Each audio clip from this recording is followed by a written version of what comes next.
Hello and welcome to this basic training to be a race officer for cruiser races at Greenwich Yacht Club. This training includes what to do before, during and after a race as a race officer.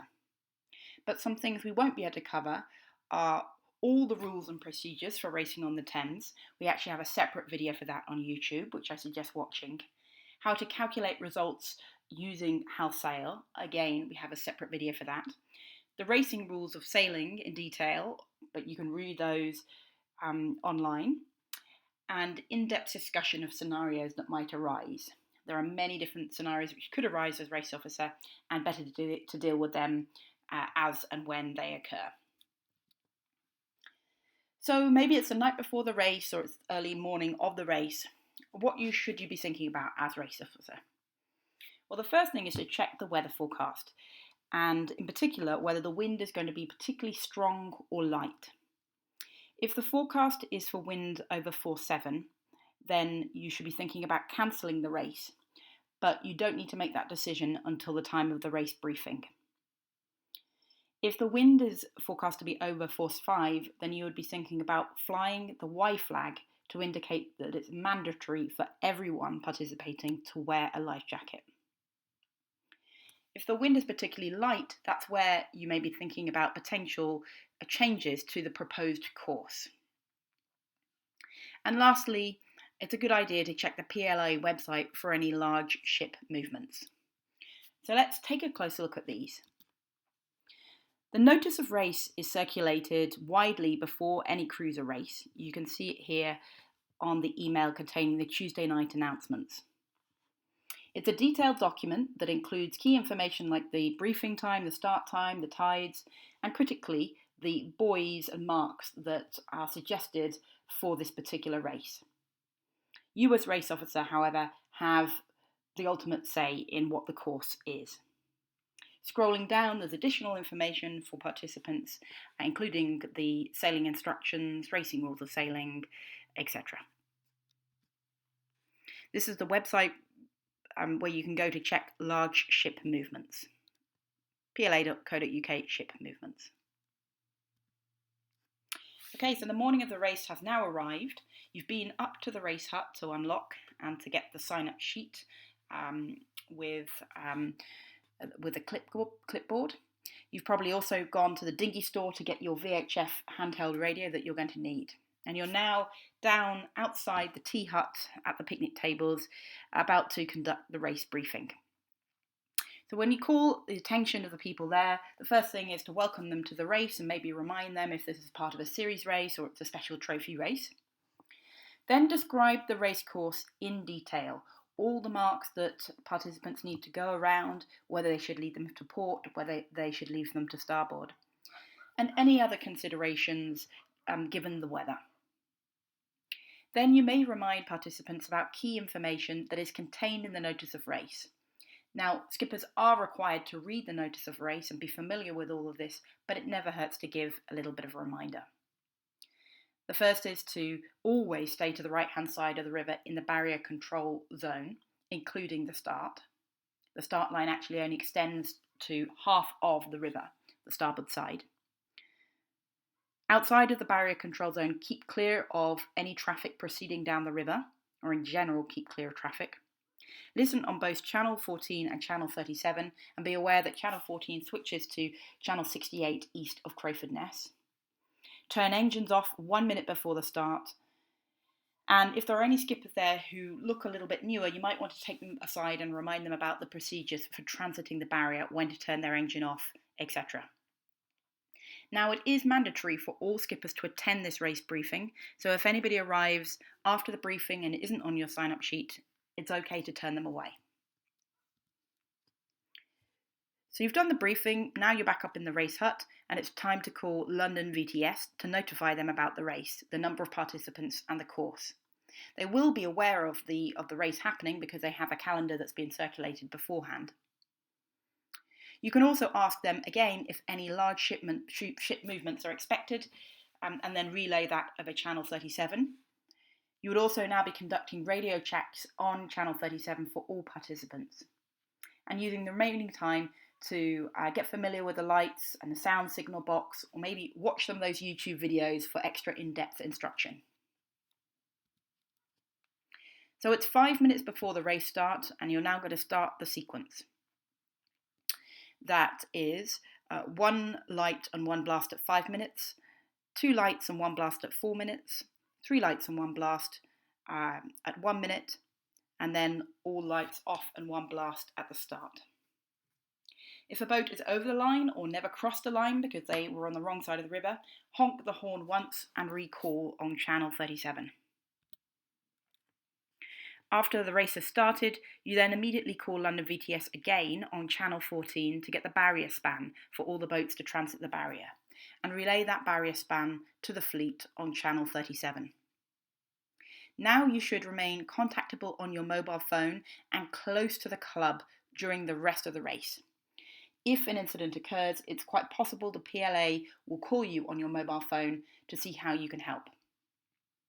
You'll also want to be back in the race office to take the finish times. So as boats start to approach the finish line, you'll line up by the white line and record the finish time in hours, minutes and seconds, giving each boat a honk as they come over the line. I mentioned that we weren't going to cover scenarios in detail, but here are a few ones that you definitely want to be familiar with. So if you find that during the race, a boat has not gone around all of the marks that you indicated, that's a disqualification. If a boat gets in the way of traffic proceeding down the river, or is called out by the PLA for being on the wrong side of the river and doesn't respond, that's also a disqualification. If a boat doesn't cross the line, that could be either a do not start or a time penalty. And then there are many other rule infringements which could be a disqualification, or a boat might retire. If a protest is raised or you are unsure what to do in any way, contact the cruiser captain or another experienced skipper. You can talk it through and work it out in good time. So finally, you'll want to calculate the race results following the How to Use Hull Sail Explainer video on YouTube. And when all boats are back and people are in the bar, you can go down and announce the race results and share the link on WhatsApp. Okay, so now let's take a look at what's actually happening in practice in the race hut and how to use all of the equipment. Hello and welcome to the Greenwich Yacht Club race hut, where cruiser and dinghy race officers oversee all the racing happening on the Thames. In this video, I'm going to give you a quick introduction to all the pieces of equipment here in the race hut and how to operate them. So let's start with the electronic equipment and how to turn them on. First, I'd go to the Kobayashi power supply, which regulates both the VHF and also the sound system. The sound system has got an additional button at the back to turn it on. Next, I will go to this power socket here, which controls the lights. Turn that one on. And you might also need to turn it on here, if it was in the off position. Finally, in terms of electronics, you've got the computer, which I've already unlocked, but if it's in the locked position, your password would be race hut. Now let's look at the other pieces of equipment. So here on the table, you've got some charts to the River Thames and the various reaches, which you might want to use to sort of study the depth if you were making some adjustment to the course. And the Y flag, which is the flag that you would use if the conditions were force 5 and above and you wanted to mandate that everybody wear the life jacket. In addition, in this top drawer here, you will find clipboard and registration sheets that you can use in the briefing. You'll find this printout of instructions as a reminder, the London VTS phone number, and finally quite finally, a pair of binoculars. You may also be wondering what this string is, and this little phone holder. The string forms a transit with a white line on the opposite side of the river, which you can see in daylight, and that's the transit of the start and finish line. And this is a holder for your mobile phone where you'll put your phone horizontally and bring up an app that shows hours, seconds, and minutes, so that you can record the accurate finish time. Okay, so having done the race briefing and gotten everybody to sign in on the registration sheet, the next thing you'll be doing is your radio checks. And for that, you can use this VHF or the handheld VHF that you will have brought up to the race hut. If you don't have your own personal handheld VHF, you can go down to the dinghy store and pick up another one. We need both the handheld and the main unit, because this main unit could be on channel 14 and the handheld needs to be on 37. So basically we're using, we need to be monitoring both channels at all times. So you'd call up all the boats participating in the race on channel 37 or M1, and then you would tick them off on the sheet when they've done the radio check. The next thing you'll be thinking about is, how do I do this start sequence? And basically there are two pieces of equipment. One is the automatic horn sounder, and the other are the lights, which are manually operated. When you click this button here, the start sequence will begin automatically and run automatically. And it's a 5-4-1-0 start sequence. For 5 minutes, there'll be a horn and one light should go on. For 4 minutes, there'll be another horn and 2 lights should go on. 1 minute, there'll be a horn and 3 lights should go on. And then at the start, all lights should go off. And if you need a reminder of that, it's written here. So you need to manually operate the lights according to these little labels here, but you can also use the mirror below to see which lights are on and which aren't.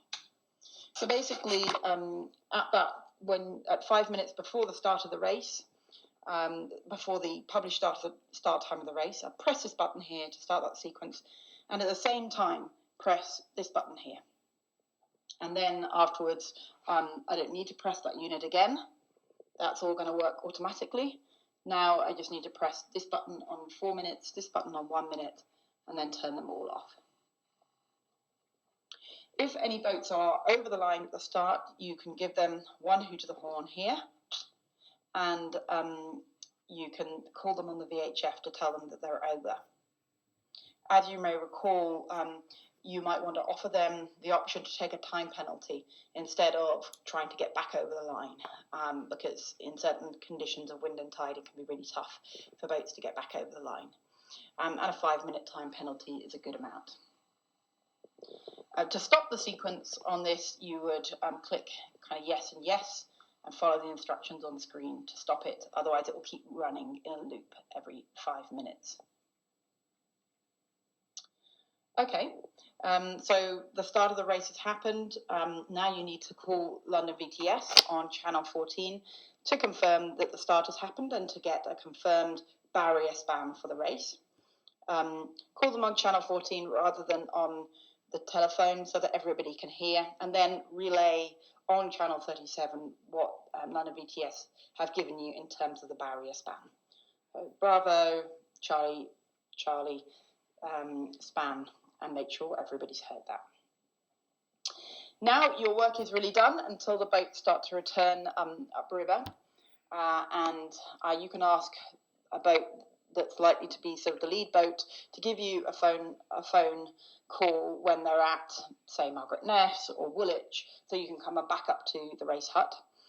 And then you'll be kind of looking out of the window for them coming through the barrier, and then using the finish line here to note when they cross the line, using our phone here to look at the time, and then writing that finish time down with hours, minutes, and seconds in this box here. When boats are all back, you can then go to the computer and start using house sail to enter the results. And I've got a separate video on how to use Hal Sail as well. Great, I think that's all the information that you need to know as a race officer. But thank you again for helping us run these races. Bye for now.